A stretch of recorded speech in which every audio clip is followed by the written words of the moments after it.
Good morning, Summer. I'm Ali, your guidance counselor for today's session. Thank you for being here. My goal is to listen to you, to what you're going through right now, and just so you know that this is a safe space and whatever you share will be confidential. So, how are you feeling? So right now, I feel really stressed dahil sa ACAS, sa result ko sa academics, and ang mga naging student friends and ACAS na hindi ko na. So, it feels like you're feeling stressed and overwhelmed with everything happening at school. So, thank you for sharing that. And it's good na I-reach out ka for help. So, can you tell me more about what's happening with your school tasks and exams? So right now, masyadong maraming class na ang ganda kay first week siya. So hindi ko alam kung saan na ako masisimula daw. Kaya since sa exam, ang gawin araw naman may mga exam talaga grades sa mga school. So hindi siya sa standard na sa kaya sa order ng mga disappointment sa disappointed ako sa iyo talaga ako disappointed yung parents. So, your test scores have been running lower even though you started high, right? So, nabanggit mo yung ganun na may mga tasks na parang iniwan mo pa naman kasi doon na. So, feeling mo ba like, makakadagdag pa siya sa pag-gastos since sasabay-sabay na deadlines ng mga school works? Yes. So, if nagsastudy ka, ano ang prefer mo mag-aral? Alone or with friends? I prefer alone. So, mas makakapokus ka. So, kapag nasa bahay ka naman, like, sa tingin mo, like, anong hardest part kapag nasa bahay ka mag-aaral? Kapag nasa bahay, since marami ko nila sa bahay, pinaka-hirap na ang ingay.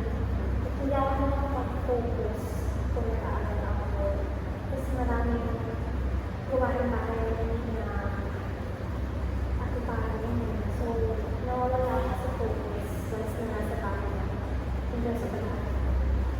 So, it seems like boys and ang environment ng pag-focus, nakakaban mo ng focus ka. So,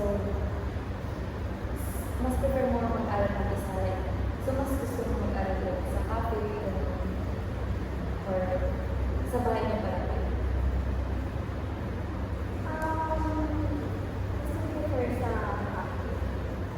Pero, kung nga lang, may one side sa cafe since very nice siya.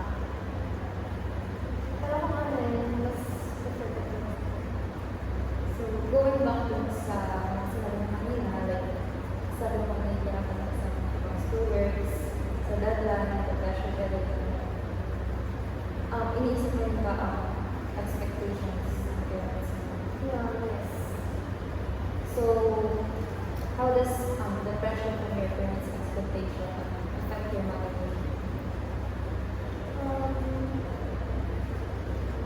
Very na-overwhelm ako since mataas na expectation sa akin ng parents ko ng mataas na scores ko.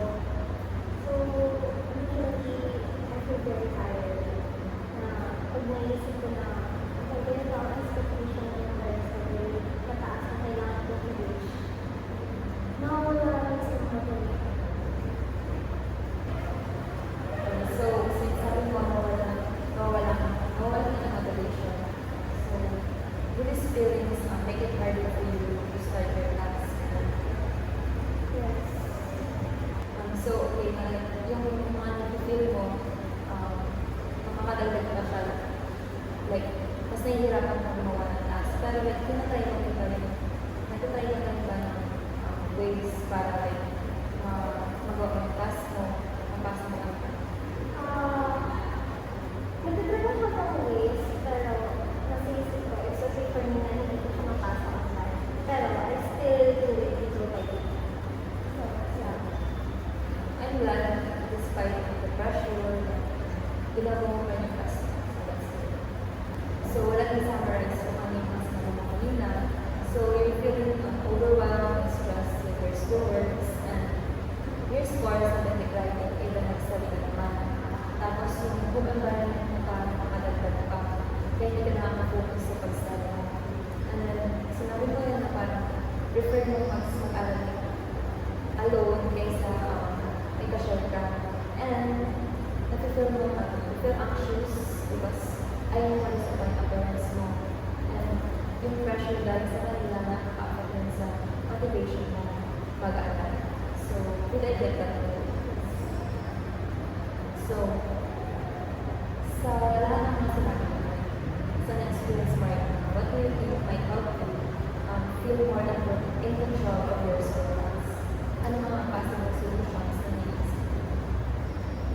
Right now, honestly speaking, wala ko masyadong isip na pwede kong gawin. Pero, yung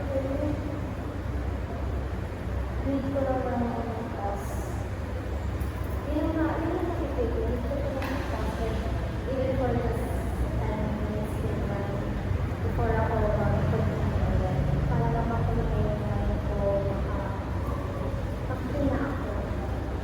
So those are really good ideas. Summer, it shows na nag-iisip ka pa rin ng ways na makakala sa'yo to improve like, sa mga tasks mo. So to wrap up, we talked about how stress and expectations have been affecting your motivation and concentration sa school. So nag-identify mo rin yung ways na pwede maklaro sa'yo, like ang pag-pause mo ng minutes para mas mapower mo mind mo, ano pa man. And just so you know na we can work on this together to support you better. So before we end, is there anything you'd like to share or ask?